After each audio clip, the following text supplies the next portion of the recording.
नमस्कार दोस्तों, आज अपन बात करेंगे कि जो अपना टेक्निकल हेल्पर्स की सीरीज चल रही थी उसके अंदर अपन ने 2 लेक्चर कंप्लीट कर लिए थे। आज अपन तीसरे लेक्चर की बात करेंगे और तीसरे लेक्चर में आज अपना टॉपिक होगा चालक, अचालक और अर्धचालक। इनका कंपेरेटिवली अध्ययन करेंगे जो कि एक महत्वपूर्ण सब्जेक्ट बनता है यहाँ से। और बहुत बार क्वेश्चन भी पूछा जाता है कि चालक, अचालक और चालक में क्या अंतर होता है, क्या क्या प्रॉपर्टीज़ होती है इनकी, और ये बेसिक नॉलेज होता है कि अपने को किस तरह से आगे बढ़ कर के और इसके अंदर पूछा जाता है। तो आज अपने 3 टॉपिक रहेंगे दोस्तों, मोस्ट इम्पोर्टेंट है। पहला अपन देखेंगे दोस्तों, इधर क्या देखेंगे, चालक देखेंगे। दूसरा इधर क्या देखेंगे दोस्तों, अर्धचालक देखेंगे, अर्धचालक। और तीसरा क्या होता है, अचालक होता है दोस्तों। वैद्युतिक पदार्थों को 3 प्रकार से वर्गीकृत किया जा सकता है, चालक, अचालक और अर्धचालक। अब दोस्तों अपन इनकी अलग अलग चीजों को लेकर के अध्ययन करेंगे कि चालक क्या होता है, अर्धचालक क्या होते हैं और अचालक। वैसे अपन इनके सामान्य गुणों को देखते हैं। वैसे इनका अध्ययन है जो इलेक्ट्रॉनिक्स का अपन ने 50-60 वीडियो अपलोड कर दी, उनके अंदर डिस्कस किया हुआ है, पर आप फिर से अपन देखते हैं क्योंकि एक नए तरीके से अपन चालू कर रहे हैं। और ये चैप्टर नंबर 3 है दोस्तों, ध्यान दीजिए। अपन एक स्पेशल तरीके से चला रहे हैं इसको, संपूर्ण कोर्स होगा। चैप्टर नंबर 3 चल रहा है। ये 2 आवेश के पहले कंप्लीट हो चुके हैं, बेसिक आवेश और आवेश के नियम। आज अपन बात करेंगे चालक, अचालक और अर्धचालक के बीच में। चालक दोस्तों वो होते हैं, जैसे कि इनके नाम से पता चल रहा है, निम्न शब्दों की अपन बात कर लेते हैं दोस्तों। इसको बोलते हैं संवाहक बोलते हैं। क्या दोस्तों, इसको संवाहक बोलते हैं। अर्धचालक, अर्धचालक आधा चालक सेमीकंडक्टर, और अचालक मतलब विद्युत रोधी। अचालक को निम्नी बुक में क्या बताया गया दोस्तों, विद्युत रोधी बताया गया। इसको क्या बोला है, विद्युत रोधी बताया गया। इसको क्या बोला गया, विद्युत रोधी। और अर्धचालक, अर्धचालक होते हैं, इंग्लिश में दोस्तों अपन बात करें तो इनको बोलते हैं कंडक्टर।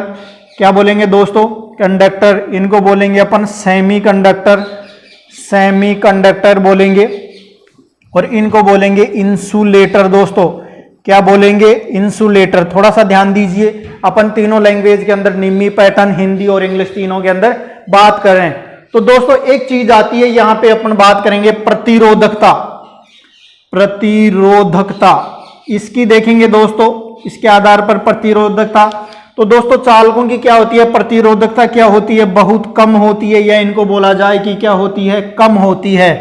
क्या होती है, कम होती है।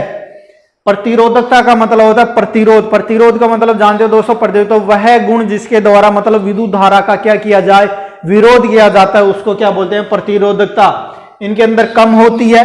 अर्धचालकों के अंदर प्रतिरोधकता क्या होती है दोस्तों, प्रतिरोधकता, प्रतिरोधकता क्या होती है, मध्यम होती है। कितनी होती है दोस्तों, मध्यम होती है। और इनके अंदर प्रतिरोधकता क्या होती है, काफी अधिक होती है, अधिक होती है। अर्धचालकों के, अचालकों के अंदर कितना होता है, प्रतिरोधकता कितनी होती है दोस्तों, प्रतिरोधकता अधिक होती है, रोधकता अधिक होती है। क्या होती है, अधिक होती है दोस्तों। ये ध्यान देने की जाता है। प्रतिरोधकता क्या चीज होती है दोस्तों, प्रतिरोधकता वह गुण होता है किसी भी पदार्थ का कि जो उसमें विद्युत धारा के प्रवाह का क्या करता है, विरोध करता है। क्या करता है। अब दोस्तों इसी के साथ धारा का भी दे लें। प्रतिरोधकता कम होगी तो धारा का मान क्या होगा, इसमें धारा का मान क्या होगा दोस्तों, धारा का मान क्या होगा, अधिक हो जाएगा। धारा का मान क्या होगा, अधिक हो जाएगा। यूं कहेंगे धारा आसानी से प्रवाह, आसानी से क्या हो जाएगा दोस्तों, प्रवाह हो जाएगा। धारा का क्या हो जाएगा दोस्तों, आसानी से यहां पे क्या हो जाएगा, प्रवाह हो जाता है, आसानी से प्रवाह होता है।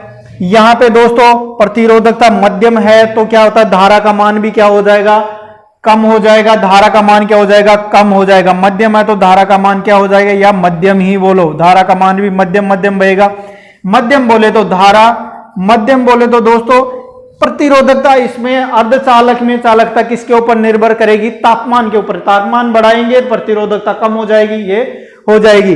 और इनके अंदर क्या होता है दोस्तों, धारा का प्रवाह क्या होता है, धारा का प्रवाह, धारा का प्रवाह क्या होगा दोस्तों, इसमें नगण्य होगा दोस्तों। नगण्य शब्द अपन ने यहां पे काम में लिया, ध्यान दीजिए, जीरो नहीं होता है, कुछ मामूली सी मात्रा में, नगण्य मात्रा में प्रवाह होती है, वो अलग अलग चीजें अपन डिटेल में नहीं जाएंगे, अपने को यही चीज ना है कि कितना होती है धारा का प्रवाह, कितना होता है, तो नगण्य होता है। नगण्य का मतलब दोस्तों कदापि शून्य नहीं होता है। ठीक है दोस्तों, ये अपन ने देख लिया। इसके बाद एक मोस्ट इंपॉर्टेंट चीज बहुत बार पूछी जाती है कि अंतिम कक्षा के इलेक्ट्रॉन की बात करें कि अंतिम कक्षा के इलेक्ट्रॉन, जैसे अभी दोस्तों अपन परमाणु मॉडल पढ़ते हैं, प्रथम कक्षा, द्वितीय कक्षा, के एल एम एन, और उनमें इलेक्ट्रॉन बढ़ने की 2, 8, 18 फिर ऐसे बढ़ती चली जाती है। तो अंतिम कक्षा के इलेक्ट्रॉन की बात करेंगे दोस्तों, इनमें अंतिम कक्षा के इलेक्ट्रॉन, अंतिम कक्षा के इलेक्ट्रॉन, कक्षा के इलेक्ट्रॉन कि अंतिम कक्षा के इलेक्ट्रॉन दोस्तों कितने होते हैं? इसके अंदर लगभग जो होते हैं अंतिम कक्षा में 3 इलेक्ट्रॉन होते हैं, या इनमें 1 भी पाया जा सकता है, 2 भी और 3 भी, पर कितने होते हैं अंतिम कक्षा में? कितने इलेक्ट्रॉन होते हैं? 3 दोस्तों। और इनके क्या होते हैं दोस्तों? अर्धचालकों की अंतिम कक्षा में कितने इलेक्ट्रॉन होते हैं? 4 होते हैं अंतिम कक्षा के इलेक्ट्रॉन। कक्षा में इलेक्ट्रॉन दोस्तों, इलेक्ट्रॉन कितने होते हैं? 4 दोस्तों। ये वेरी मोस्ट इंपॉर्टेंट है दोस्तों, ये बहुत बार अच्छी एग्जामों में पूछा गया है। अचालक की अंतिम कक्षा के इलेक्ट्रॉन, अंतिम कक्षा के इलेक्ट्रॉन दोस्तों इसके अंदर अपन बात करेंगे तो 8 होते हैं। या कक्षा कैसी होती है? संतृप्त कक्षा होती है दोस्तों। कैसी कक्षा होती है? संतृप्त कक्षा। 8 इलेक्ट्रॉन जिस अंतिम कक्षा में जिसमें पाए जाते हैं उस कक्षा को क्या बोलते हैं दोस्तों? संतृप्त कक्षा, ऑर्बिट भी बोलते हैं। तो संतृप्त हो जाते हैं तो उनको क्या होता है कि वो एक स्थायी तौर पे हो जाती है, और जिसमें कक्षा स्थायी हो जाती है तो वो क्या होता है? उसमें विद्युत धारा का प्रवाह नहीं होता है। तो दोस्तों यहां से समझ में आ रहा है आपको। फिर उसके बाद में अपन दोस्तों बात करेंगे तापमान गुणांक की बात करें। तापमान गुणांक किसकी बात करें अपन दोस्तों? तापमान गुणांक की बात करें। तापमान गुणांक, तापमान गुणांक की बात करें तो दोस्तों इसके अंदर क्या पाया जाता है? पीटीसी, पॉजिटिव टेम्परेचर कोफिशिएंट, धनात्मक तापमान गुणांक। इसको क्या बोलेंगे दोस्तों? धनात्मक तापमान गुणांक। तापमान गुणांक दोस्तों क्या होते हैं? धनात्मक तापमान गुणांक। तापमान गुणांक क्या होता है कि तापमान का प्रभाव क्या होगा यदि कोई अर्धचालक है या कोई चालक है या कोई अचालक है, तो उसके ऊपर अपन तापमान के प्रभावों का अध्ययन करते हैं। तो पीटीसी का मतलब क्या होता है? Positive temperature coefficient. और पीजी का मतलब क्या होता है? जैसे जैसे तापमान बढ़ाएंगे प्रतिरोध का मान भी क्या होगा? बढ़ेगा। जैसे जैसे तापमान का मान बढ़ाएंगे तो प्रतिरोध का मान भी बढ़ेगा। ये दोस्तों तापमान गुणांक को डिटेल में पढ़ना चाहते हो तो इलेक्ट्रॉन की कक्षा के अंदर अपन ने पढ़ाया हुआ, वहां जाकर के देख सकते हो। अर्धचालक में कौन सा तापमान गुणांक पाया जाता है दोस्तों? NTC, negative temperature coefficient. ऋणात्मक तापमान गुणांक, ऋणात्मक तापमान गुणांक, तापमान गुणांक, ऋणात्मक तापमान गुणांक। और दोस्तों अचालक के अंदर भी कौन सा? एनटीसी तापमान गुणांक बताया जाता है। कुछ किताबों में एनटीसी और कुछ के अंदर नहीं बताया जाता कि कोई तापमान गुणांक नहीं होता है, पर ज्यादातर यही बताया गया कि एनटीसी तापमान गुणांक होता है, नेगेटिव टेम्परेचर। पर आप कितना भी तापमान बढ़ा लो ब्रेक डाउन हो जाएगा, पर उसके अंदर विद्युत धारा तो बहने से रही। तो दोस्तों यहां से बात हो जाती है। अब मुक्त इलेक्ट्रॉन क्या होते हैं दोस्तों? इसके अंदर जो इलेक्ट्रॉन पाए जाएंगे उनको अपन क्या बोलेंगे? मुक्त इलेक्ट्रॉन बोलेंगे। क्या दोस्तों अपन बोलेंगे? मुक्त इलेक्ट्रॉन बोलेंगे। क्या बोलेंगे? मुक्त इलेक्ट्रॉन। इनको बोलेंगे जो अंतिम कक्षा में पाए जाते हैं उनको क्या बोलते हैं? संयोजी इलेक्ट्रॉन बोला जाता है। क्या बोला जाता है दोस्तों? संयोजी इलेक्ट्रॉन बोला जाता है। और जो इसके अंदर बोलते हैं मुक्त इलेक्ट्रॉन की संख्या कितनी होती है? नगण्य होती है। मुक्त इलेक्ट्रॉन क्या होते हैं? नगण्य होते हैं। क्या होते हैं दोस्तों? नगण्य। इनके अंदर क्या पाए जाते हैं दोस्तों? मुक्त इलेक्ट्रॉन क्या पाए जाते हैं? नगण्य होते हैं इनके अंदर मुक्त इलेक्ट्रॉन। तो दोस्तों अपन ने बात कर ली चालक, अचालक और अर्धचालक, इनकी बात कर ली। प्रतिरोधकता चालकों की कम होती है क्योंकि विद्युत धारा आसानी से बहती है।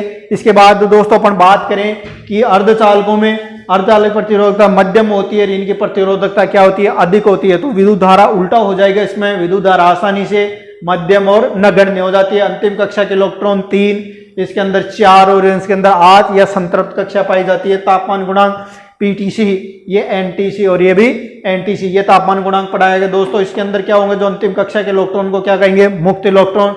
इनके संयोजी इलेक्ट्रॉन, मुक्त इलेक्ट्रॉन इसके अंदर होते ही नहीं, नगण्य होते हैं। अब दोस्तों अपन एक छोटी सी बात और कर लेते हैं। यहाँ पे बात ये कर लेते हैं कि दोस्तों कि जो होता है चालक, क्या होता है दोस्तों? चालक होता है क्या दोस्तों, चालक होता है, उसके अंदर गुण क्या क्या होने चाहिए, चालक के गुण क्या क्या होने चाहिए। चालक के गुणों की बात करेंगे दोस्तों, अपन क्या बात करेंगे, चालक के गुणों की बात करेंगे। तो चालक में क्या गुण